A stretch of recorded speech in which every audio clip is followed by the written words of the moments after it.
Жашылча жемиш сактайм дегендер эми Талас Токой чарбасына кайрылса болот. Мамлекеттик мекеменин карамагында заманбап ири муздаткыч иштеп жатат. Аянты 400 чарчы метрди түзөт.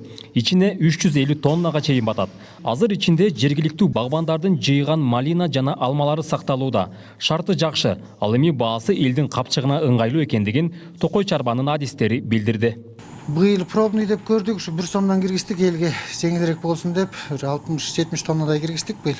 Башка жерлерде 1 сом 50 тыйындан болуп атат дейт, анан биздин сураштырганыбыз боюнча. Анан биз 1 сомдон эле койдук.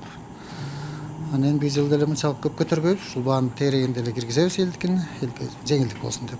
Талас шаарынан киргизишти көбүнчө. Оштон алып келип, Баткенден алып келип киргизишти. Бул алмар Баткенден келген. Сакталганына 3,5 ай 4 ай болоюн деп калды. Свежий боюнча турат.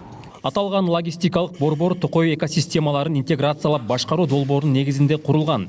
Дүйнөлүк банк тарабынан 16 миллион сом каржыланган.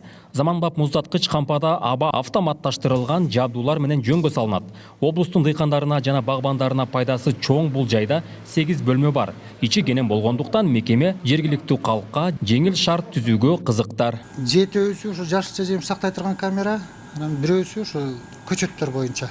Көчөттөр сактап жана токтотуп, анан жайдын каалаган убагында тиккенге даярдап атабыз да. Бирде мисалы компьютер менен каалаган градуска коебуз, ызыта турган ызытабыз, минус кылсак минус кылабыз. Алма көчөттөргө өткөндөрдүн саны көп болот атпайбы? Сактап кымбатыраак сатса элдин чөнтөгүнө да пайда да. Дагы бир жетишкендик катары Токой чарбада күнөскана курулган. Бул дагы долбоор менен жасалып, дүйнөлүк банк аркылуу 1,5 миллион сомго бүткөн. Мунун пайдасы түрдүү көчөттөр ыңгайлуу шартта уругунан өндүрүлүп, тез өсөт. Мурда Токой чарбанын кызматкерлери туяларды 3-4 жылдап араң ушундай калыпка алып келишсе, азыр 100 күн аралыгында жакшы жыйынтыкка жетип кубанышууда. Бул жердеги 7000ге жакын туя көчөттөрү жазда күнөсканадан ачык жерге көчүрүлөт. 3 жылда бере турган росту 3 айда берет да. Ошондо биз ошону 3 жылдык убакытты утуп атабыз да. Биякта болсо азырына кыш мезгили болгонуна байланыштуу кичине өңү буруу болуп турат да.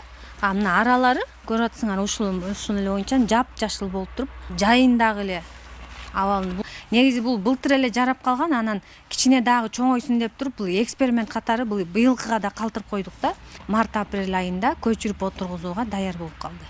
Белгилей кетсек, Талас Токой чарбасы өзүнүн техникалык базасын дагы чыңдап алган. Сандан сапатка басым кыла баштаган мекеме ини жалбырактуу дарактардын жана өмө берүүчү бактардын көчөттөрүн өстүрүп, көбөйтүү менен да алек.